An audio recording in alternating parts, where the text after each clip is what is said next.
اب اسے پتا ہے کہ جس کی بارگاہ میں میں کھڑا ہوں میں اس کے حضور اس کی حمد بھی کروں، اس کی ثنا بھی بیان کروں۔ پہلے ثنا پیش کرتا تاکہ پروردگار عالم کا کرم میری طرف کما حقہ متوجہ ہو جائے۔ پھر کہتا ہے الحمدللہ۔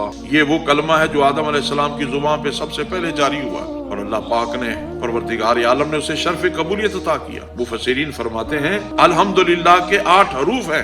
جس وقت بندہ کہتا ہے الحمدللہ، ہر حرف کے بدلے اللہ پاک جنت کا ایک ایک دروازہ کھول دیتا ہے۔ الحمدللہ مکمل بعد میں ہوتا ہے، اس بندے پہ جنت کے 8 دروازے پہلے کھل چکے ہوتے ہیں۔ اب جس بارگاہ میں کھڑا ہے رب کائنات کے حضور اس کی حمد و ثنا بیان کر رہا ہے، اور اللہ پاک اسے سکھا رہا ہے کہ فقط میری بارگاہ میں نماز کی حالت میں ہی نہیں، الحمدللہ علی کل حال، ہر حال میں، خوشی ہو، غمی ہو، دکھ ہو، سکھ ہو، فراغت ہو، کاروبار ہو، کسی کیفیت میں بھی ہو۔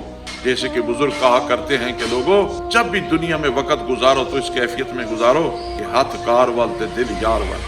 تو بندہ اللہ کی بارگاہ سے یہ ٹریننگ حاصل کر رہا ہوتا ہے کہ فقط نماز میں ہی نہیں، ہر حال میں وہ اللہ کا شکر گزار بھی رہے گا اور پروردگار کی تعریفیں بھی کرے گا۔ اتنا بڑا انعام ہے کہ الحمدللہ کہنے سے ہی اللہ پاک کے کرم کے دروازے اس پہ کھل جاتے ہیں اور وہ 8 کے 8 جنت کے دروازوں کا مستحق ہو جاتا ہے۔